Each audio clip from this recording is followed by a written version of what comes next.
ఇప్పుడు జిల్లాల రౌండప్ చూద్దాం.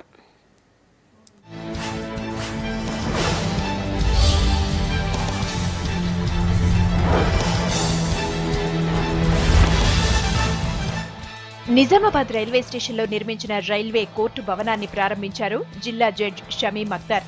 సెకండ్ కేటగిరీ జడ్జితో స్పెషల్ మెజిస్ట్రేట్ను నియమిస్తున్నట్లు తెలిపారు. ఇక్కడ ఫస్ట్ క్లాస్ మెజిస్ట్రేట్ కోర్టు ఏర్పాటు చేస్తే నిజామాబాద్, ఆదిలాబాద్ జిల్లాల రైల్వే కేసులు ఇక్కడే నడిచే అవకాశం ఉందని బార్ అసోసియేషన్ సభ్యులు అభిప్రాయపడ్డారు. ఖమ్మం జిల్లాలో బడిగంటలు మోగాయి. సమ్మర్ హాలిడేస్ ముగియడంతో విద్యార్థులు బడిబాట పట్టారు.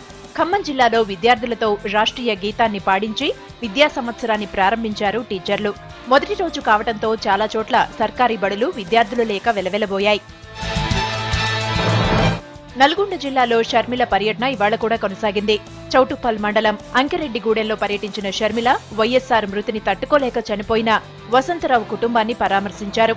బాధిత కుటుంబానికి అండగా ఉంటామని భరోసా ఇచ్చారు. నల్గొండ జిల్లా నాగార్జున సాగర్లో పర్యటించింది వైద్యనాథన్ కమిటీ. సాగర్ ప్రాజెక్టు ఎడమ కాల్వ హెడ్ రెగ్యులేటర్ను సందర్శించారు. సెక్షన్ 89 ప్రకారం బ్రిజేష్ కుమార్ కమిటీ కాలపరిమితిని పెంచినట్లు తెలిపారు. జూరాల నుంచి విజయవాడ వరకు ఉన్న ప్రాజెక్టులపై స్టడీ చేసి రాష్ట్రం తరపున వాదనలు వినిపిస్తామన్నారు.